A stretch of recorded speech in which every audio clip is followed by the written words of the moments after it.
Welcome to OTT Talks, a series of conversations with think tankers, policymakers, and experts from around the world. This episode is part of a series of discussions with European think tank leaders to reflect on the nature of their work in a rapidly changing continent. My name is Enrique Mendizabal, and I'm co-hosting this season with Goran Buldioski. Today, we have the honor of having Richard Durana with us. But first, Goran, why don't you set the scene for our discussion today? Thank you, Enrique, and glad to be back with this really, what I hope to be very exciting interview. I'm pleased to announce the fourth season of this series. So far, we recorded 11 episodes in 3 different seasons, and we spoke to a really diverse group of European think tank leaders, in a way, every corner of Europe. For this season, actually, we made a very interesting decision to focus on a specific type of organizations, economic think tanks. And we can announce that we will have 4 different leaders of economic think tanks that we're going to speak about. What's special about economic think tanks is really special because they have a different tradition and a long-standing tradition across Europe.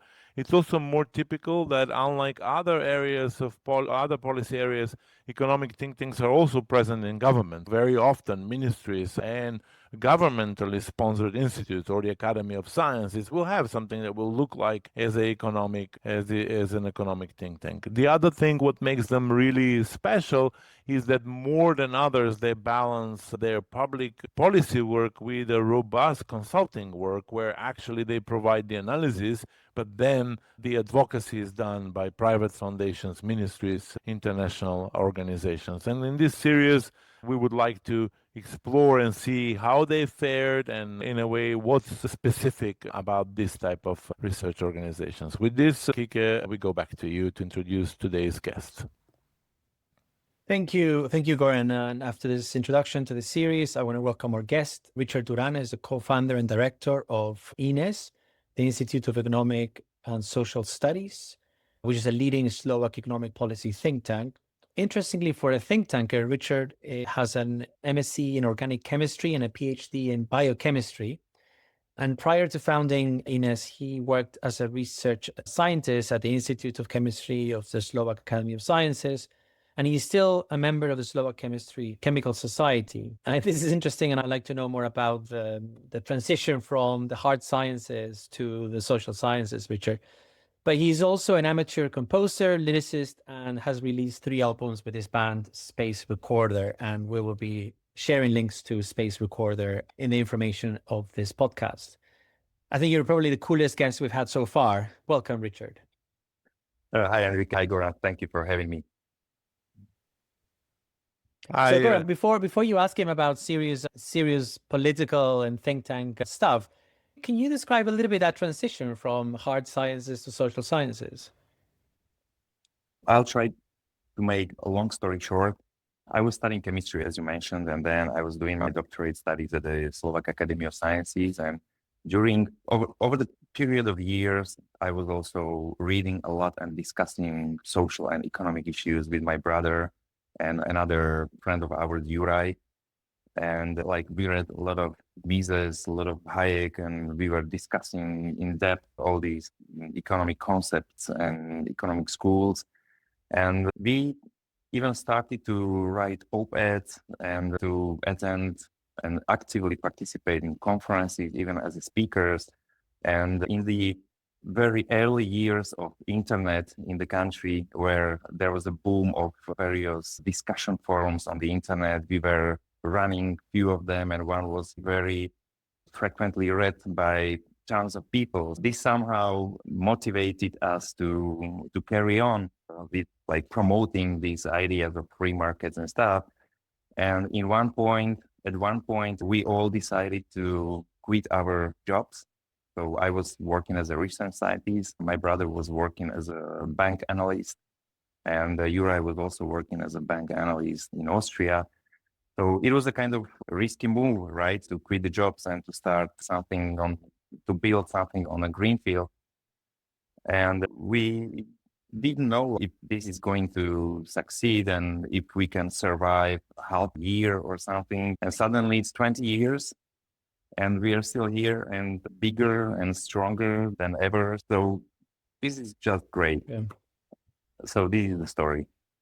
Great, thank you. Goran, over to you.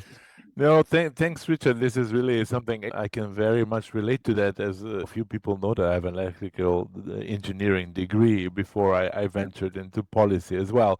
As this will speak a lot about INESS, and obviously after 20 years of successful work, you have a proof of concept there and probably a few regrets. But a lot of people who listen to this podcast, they come from the think tank world across the world. We usually start these conversations by describing a bit the environment, because not everybody would know a lot about what has transpired in Slovakia in the last 20 years and how the political and the policy context are today. So we would like to really start with that. And since that will be a very complicated question, or rather easy question, complicated answer, we invite our guests to think of a movie, of a film, and which one would describe the Slovak political context at the moment or maybe in the past? Have you thought about that? This is a great question. Few movies come to my mind. I would pick Rocky with Sylvester Stallone, because this is a story that shows the trajectory of Slovakia during the last 25, 30 years. And it starts with a misery, right? So after the fall of communism and early transition, we were a poor country. Then we had an authoritarian prime minister. Then Rocky story is filled with a courage, a lot of effort, and also wins. So there is a kind of amplitude and a kind of glory and fame and everything. And then gradual decline became again. And now we are losing track. And from the former economic tiger and economic leader in the region, and maybe even in the Europe, now we are falling behind, and now we are losers, to put it mildly. Just to mention, like, Slovakia has a kind of interesting story, because after these famous reforms that were done by Dzurinda's reformist government in early 2000s, we were the first country to introduce the flat tax on the European continent. We introduced the Chilean pension scheme. We did a very good reforms of labor code. Like we made it super flexible. It was very easy to hire and fire employees and stuff. And these were the reforms that put Slovakia on the maps of foreign investors. And many foreign investors came to Slovakia. The foreign direct investments is a shortcut to prosperity, right? You can either accumulate capital over the years, over the decades, over the centuries, like the Western countries did, or you can have the investors who bring the capital to your country. And right now, for instance, some people may know, some not, Slovakia is the biggest car manufacturer in the world. Like in Slovakia, 1 million cars are produced per year, which means it's 200 cars for 1,000 citizens or inhabitants of Slovakia. So we are the leader in car manufacturing, and there were other industries as well, like IT and electronic industries and stuff. So it was a kind of success story. The automotive industry is still here, but many of them are considering moving eastwards because of high taxes that we have now. We have now the highest taxes in the region and a very unpredictable business environment. So this is the story of Rocky, actually. So thank you for this question. It was nice.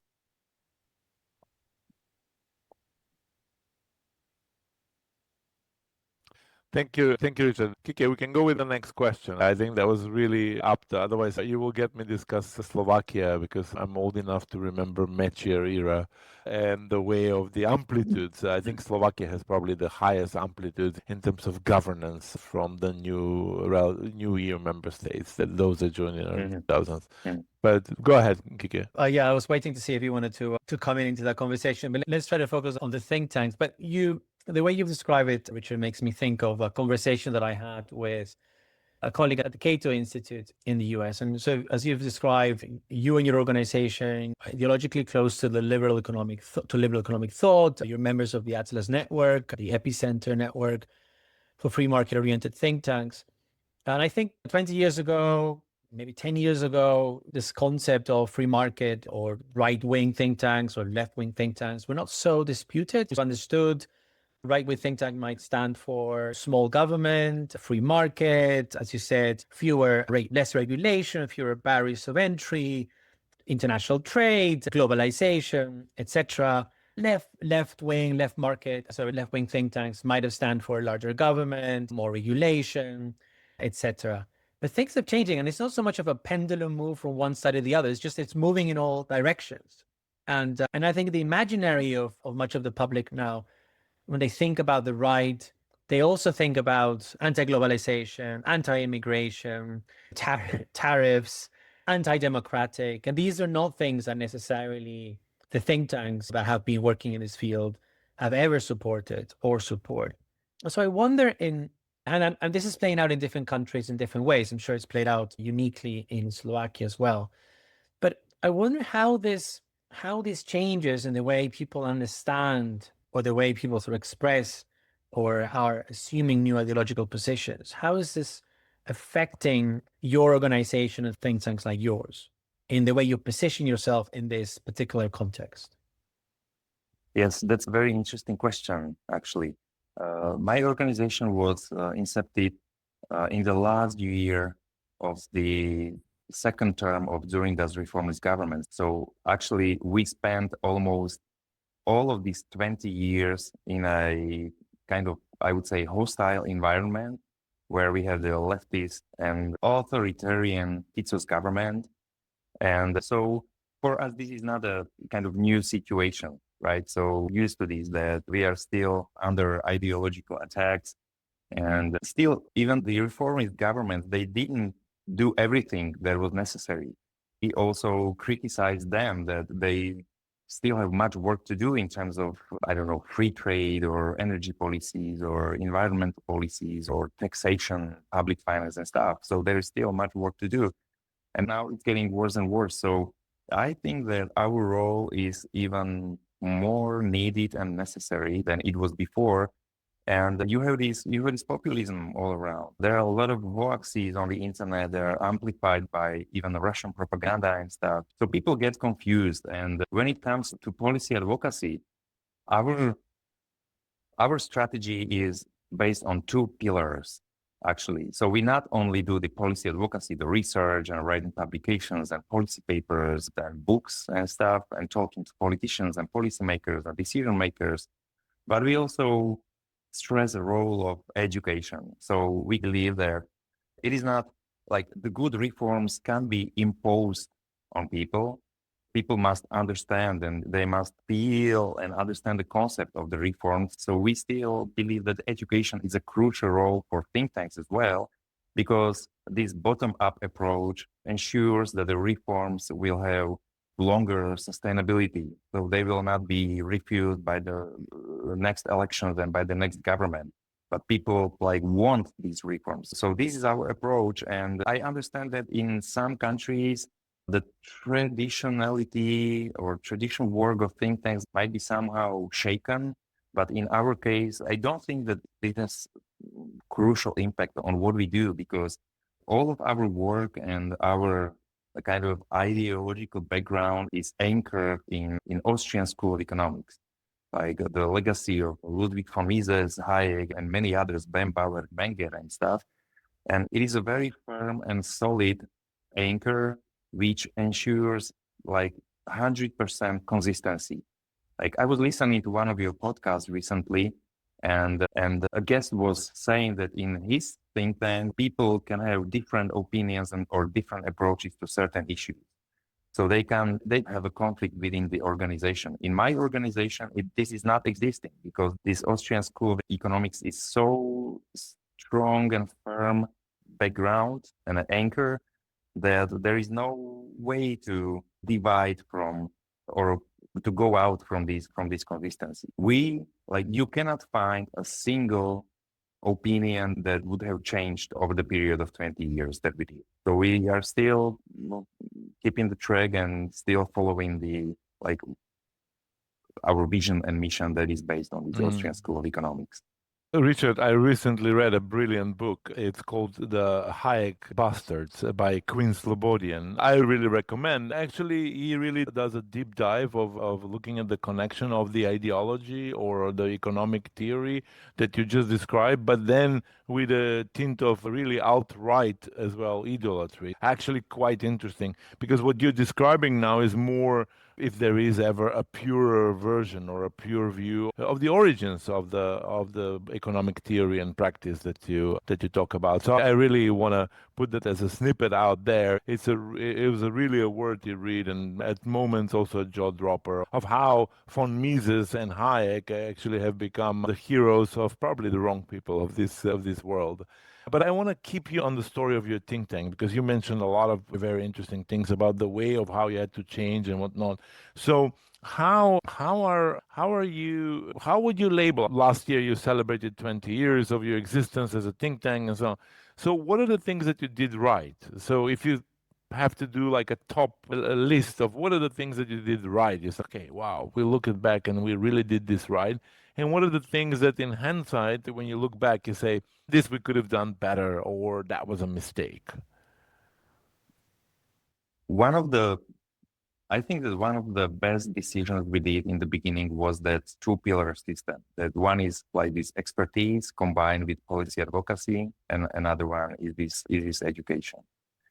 In terms of kind of policy work and policy advocacy, this consistency is crucial from my perspective because you are readable. Everyone knows what they can expect from you.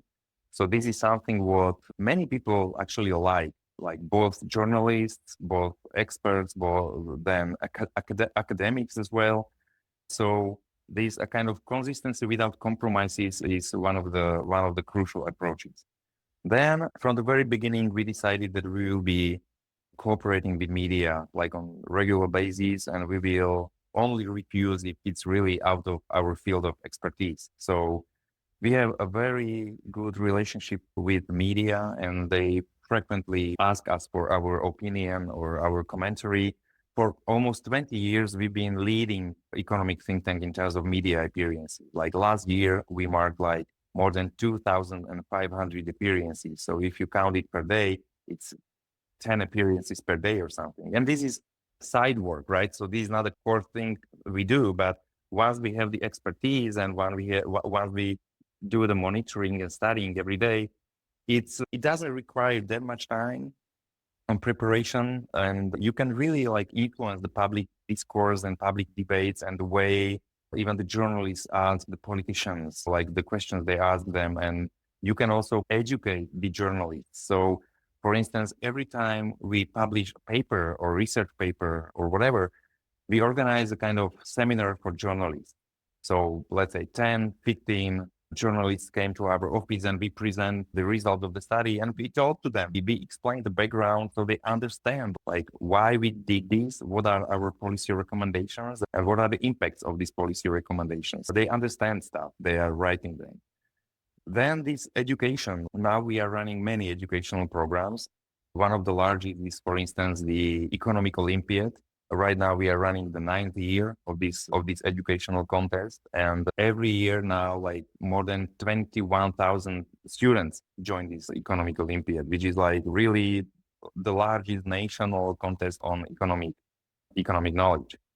Then we started, like it was in 2006 actually, when we started our internationally recognized project, The Price of the State, which also won several international awards, and it was replicated in 10, 12 countries already, which explains the public finance to laymen. So it is not open data tables, stuff that are super boring and no one is interested in that, but it is a kind of explanation of how individual expenses and revenues of the state or of the government, every number is calculated also per capita. So everyone see how much the services that people believe are for free, how much they really paid for this. And another column is that everything is calculated also per working person, because it is economically active people who pay the taxes in the end. So everyone can see like how much they pay and how much they contribute to the state and for what. And also the part of this project is a poster that we started to prepare 20 years ago as well. And it's called The Universe of Public Expenditures. And now you cannot find a school, a high school in this country, in Slovakia, where teachers don't use it. Like it's literally like we send it every year to the schools. Teachers are demanding this poster and also some toolkits for teachers so that they can teach on public finance and these things. So I think that one of the key approaches was this integration into the education and also this international project that we incepted. One of them is, for instance, the Bureaucracy Index. Like we started with Bureaucracy Index in 2016, and now it's also our Bureaucracy Index actually expanded in Latin America. So I think now it's 16 countries in Latin America who are doing like joint Bureaucracy Index for all individual countries, measuring the bureaucracy, the level of bureaucracy in these countries. Another one is, for instance, the price of employee, which calculates like what are the costs of employing people in Central and Eastern Europe. So if the investors is considering to come to Slovakia, so he can check like where the costs are higher, where the costs are lower. And other programs like Health for Money Index, which calculates the effectiveness of healthcare system in all countries, in all OECD countries, and many others. So it's like a kind of combination of expertise and attractive projects and integration into the education. And one last thing, I know that I'm speaking too long, is a kind of internal, like procedural thing that in the very beginning, we started with timesheets. Like everyone has to write down like how much time he or she spends on individual tasks. So this is a kind of good reality check. Like everyone can see, did I spend appropriate amount of time on this? Or so you can measure the opportunity cost in other terms. This is the way how we can really be effective and we can see like where the money goes. And Richard, you spoke a lot about what you've done. I think in Budapest, I still keep that you had a bill on which, really like a bill that you get in a shop, you had the Slovak budget explained. I still keep it as a very cute thing. And we exactly. and we feature that in one of our earlier projects, which was a data visualization award or prize. And that one and the Universe of Public Expenditure I remember them still. I have them in my as good practices. So yeah, nice to be back. It's 10, 12 years after that. Goran, please. If I can elaborate 1 minute on this bill for government services. We print like more than 100,000 copies every year. And what we did was that before the tax declaration, we had a nice cooperation with the major Slovak daily, which inserted this bill for government services into the newspaper. As a piece of paper that was inserted in the daily. And we had so much feedback, like people get angry, like, is this really what I pay for government provided services? And even without any explanations or ideological, I don't know, whatever, like we never said this is too much or this is too little or something. But when people see that, for instance, last year, every Slovak citizen on average paid more than 11,000 euro to the government, like people are starting to ask like where the money goes. Like I don't see the good public provided services or infrastructure and stuff. And when they also see that the average Slovak citizen owes for the government more than 15,000 euro.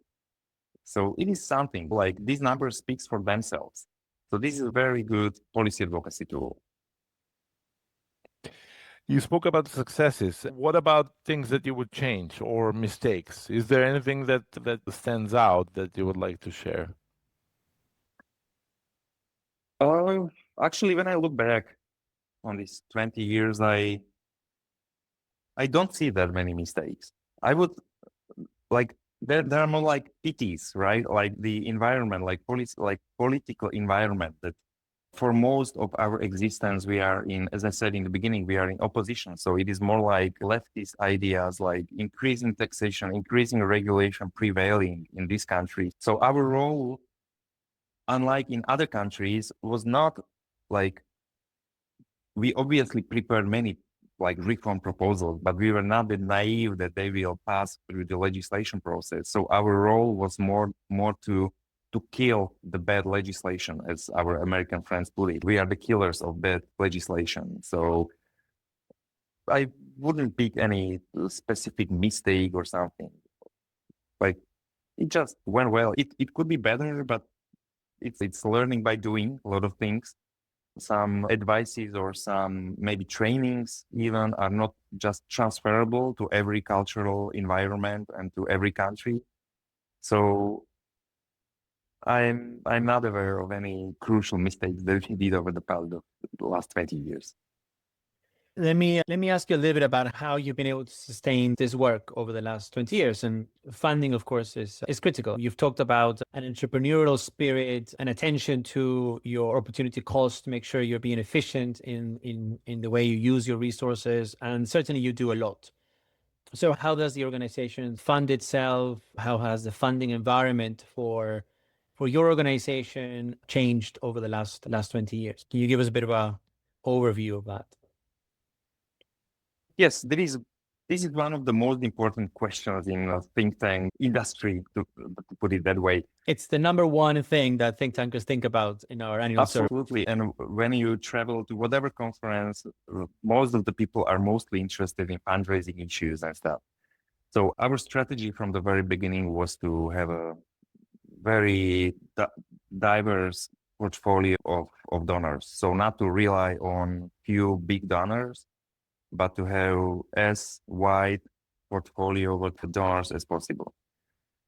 What we decided in the very beginning, and we have a kind of ethical codex that is even written on our website, is that we receive zero money from the government and from the state, which ensures a kind of total independence. So when we say that we are independent think tanks, this is true. And what we also like to add to this is that we are private independent think tank, because in Europe, the role of think tanks is considered to be more like kind of academic. In the US, for instance.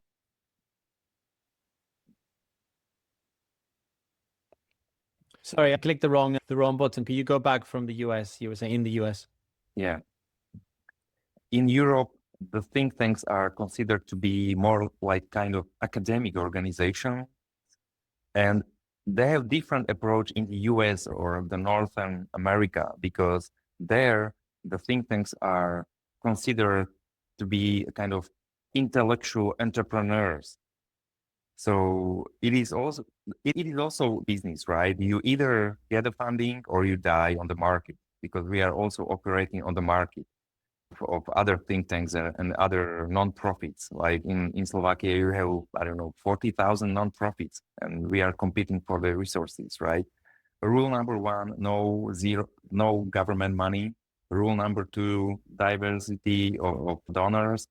And rule number three is to have as much local donors as possible. For instance, right now, our donations from abroad comprise maybe, I don't know, 6-7% of our annual budget. So most of the resources are coming from Slovakia. And this is like the hardcore fundraising initiative. Like, you need to do the fundraising. This is what actually people in this region and in this cultural environment hate. When I speak to other think tanks, not only economic, but also let's say politological or sociological or something. So those people don't do fundraising. They write grant proposals. They submit the grant proposals to the grant makers. And what's the difference? Sorry, how would you describe the difference between writing grant proposals and fundraising? To me, I am not trying to get project funding. What I am focused at is to get the institutional funding. And this is also what is the difference between Europe and United States. Like in Europe, it's very focused on project funding when it comes to the grants. And in the US, the donors, they support the vision of the organization. So they give them money, not for the project, but for fulfilling the vision. So when I approach the donors, I am always trying to convince them to support the vision, not the specific project. So we tell them we want a smaller government, very effective government, good and predictive in business environment, no regulation, no as little bureaucracy as possible, as little administrative duties as possible and stuff, because there are many activities in the think tank that cannot be fit into any grant proposals. Let's say, for instance, these media appearances. I can't imagine that any organization gives me a grant for media appearances or something. So this is why the role of fundraising is, I do the fundraising in my organization. So I'm trying to outreach the potential prospects, donors, and I'm trying to convince them to support our vision. Obviously, we have project funding when it comes to, let's say, education and stuff. For instance, this Economics Olympiad and other projects, also the prize of the state. But when it comes to policy advocacy, it is, I would say, 90% institutional funding, like vision funding. And this is a kind of everyday work, right? So it's not like many think tankers and many leaders of think tanks, they are focused more on writing papers, writing op-eds, commentaries and stuff, than doing the operations, like the chief executive officers. And fundraising is something that many people just hate. And I'm a part of, it's called the CEO Transatlantic Summit. It's organized by Atlas Network. And every year, 16 CEOs, 8 from Europe and 8 from United States, they gather and they discuss things like the strategies and, fundraising and operations and everything like that. The goal is to inspire each other, right? And there was a question do you like fundraising? And all Europeans were like, this is something that must be done, but I don't really like it. But I still think that there are high opportunity because I can write something instead of travel after a donor and to talk to him and stuff. And most of Americans were like CEOs. I love fundraising. I talk to people. I explain them our vision and where we want to be in 5, 10, 15 years or something. And so this is the cultural difference, right? This is fantastic. Thank you. Thank you. It's very illustrative of the things we find as well in our conversations with think tanks. And the point you mentioned about vision as well is because this is an opportunity for you to explain what you stand for rather than just list the number of projects or outputs that you may be able to deliver if you get the funding. I find this fascinating for 2 things, Richard. One, the percentages that you mentioned, how little funding from abroad you get now. That also tells me how much things have changed. As a former donor, it's really, in a way, that's music to my ears, because the idea is that societies and different stakeholders within those countries and societies like Slovakia understand that there is a value.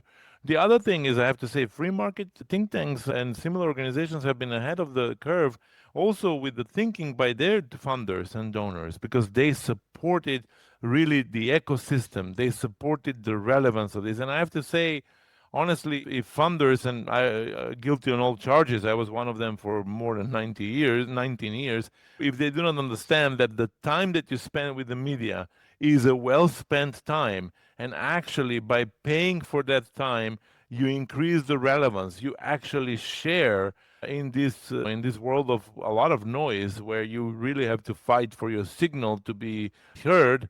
I think that's also something that to re-examine.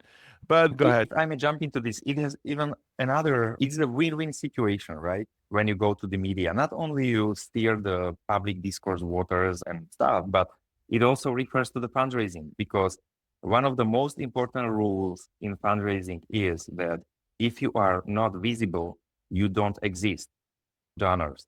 And to me, it happened over the period of 20 years, it happened just once, number one, that I met a CEO of a company, of a business corporation. And the lady didn't know what INESS is. Everyone knows what INESS is, because when you when you switch on TV, when you switch on the computer and you see some podcasts or some news, when you open the newspaper or something, it is almost 100% sure that every day there is some quote or some op-ed or something from INESS. So the visibility is the key in fundraising. I not only that I agree, I would also tag two keywords that I really love to mention often. That's also your relevance. Often people talk about impact, but I think it's the relevance that matters here, because then people recognize that you're a relevant actor in the field and in the work that you would like to talk to them. But look, we've gotten really serious, and it's a podcast we want people to listen to.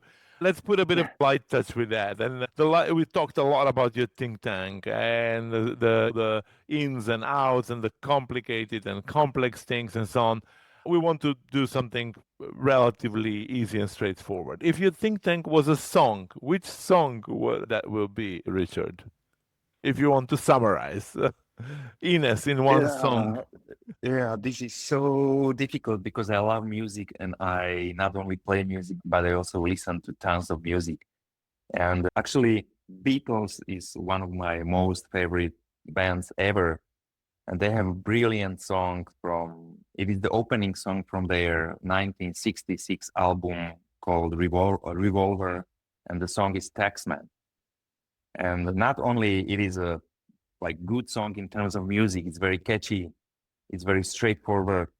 It was also written by George Harrison, who didn't compose that many songs for Beatles because the McCartney and Lennon duo was dominating.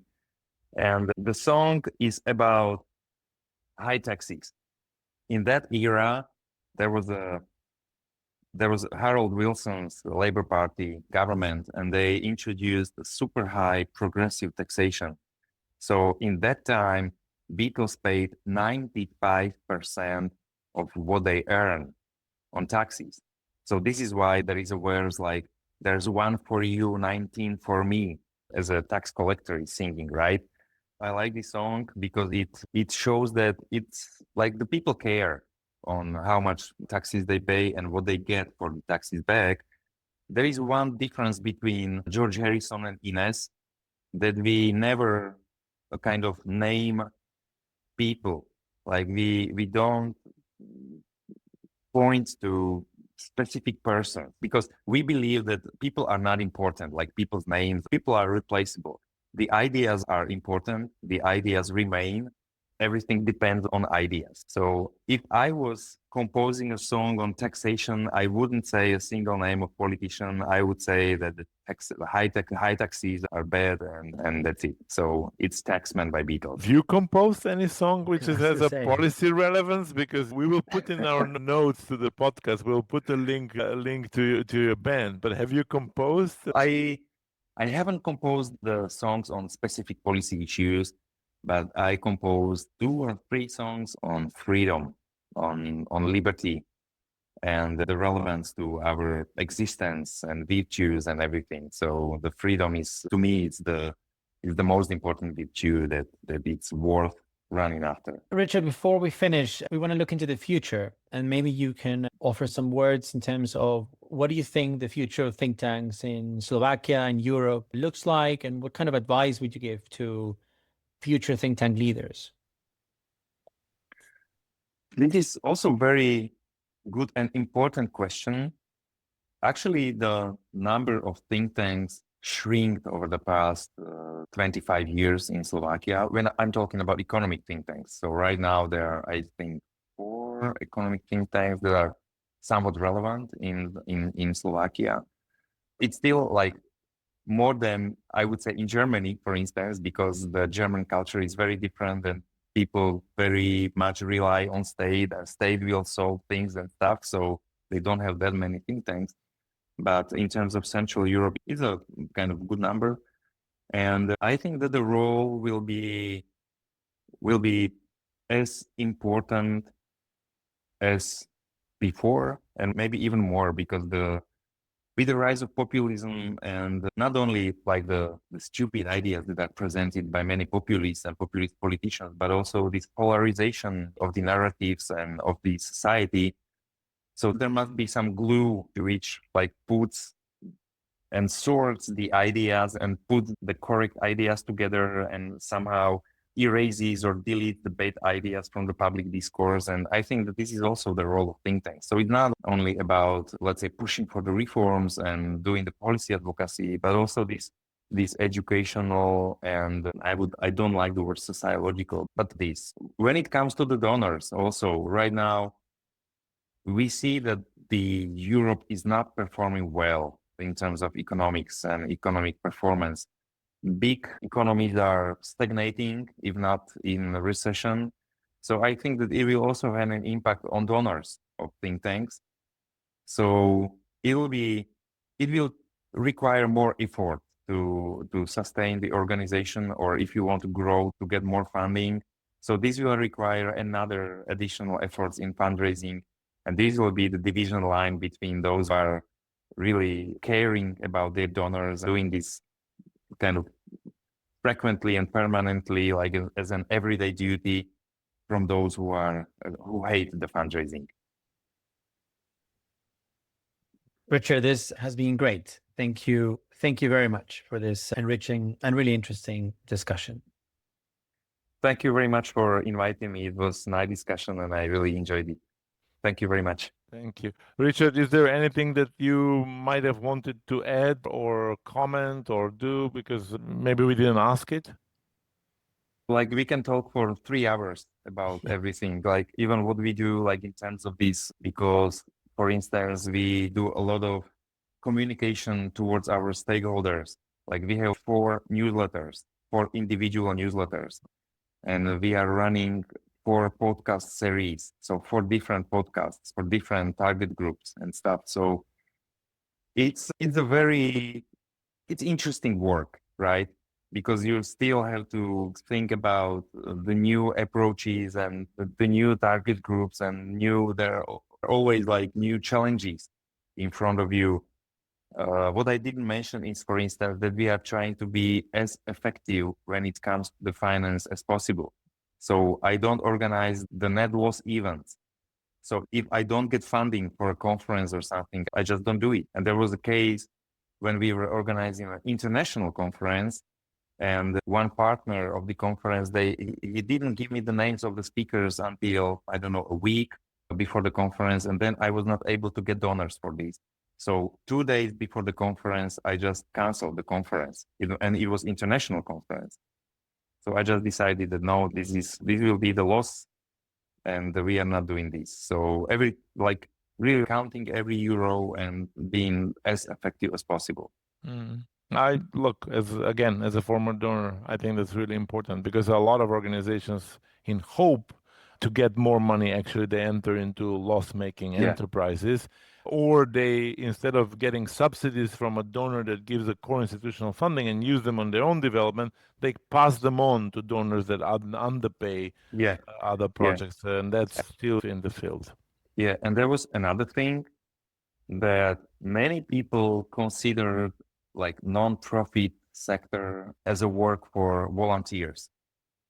And people get somewhat surprised when I say that my analysts are paid relatively well.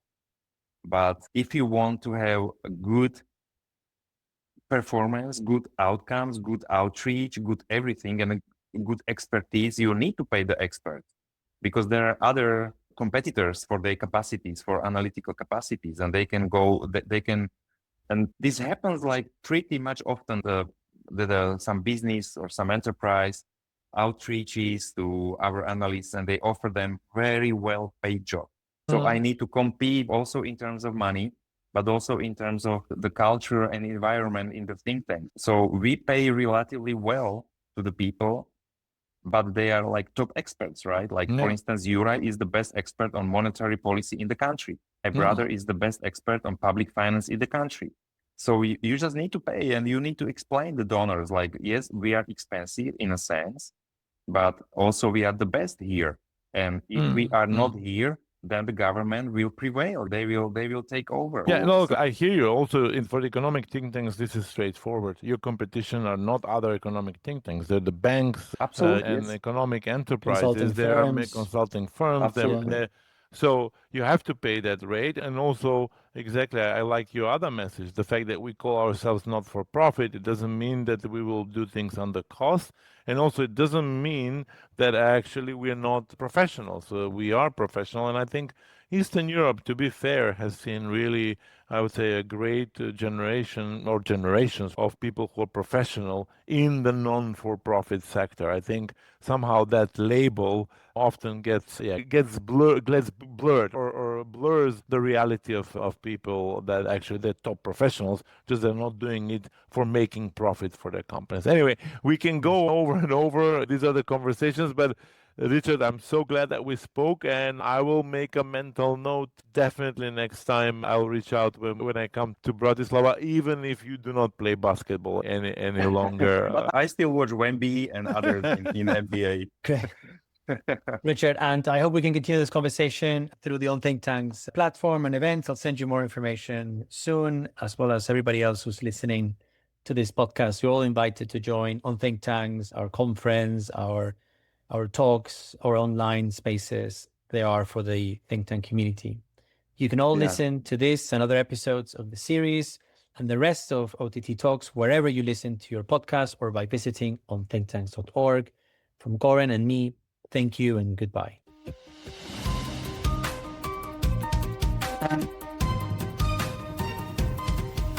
Okay.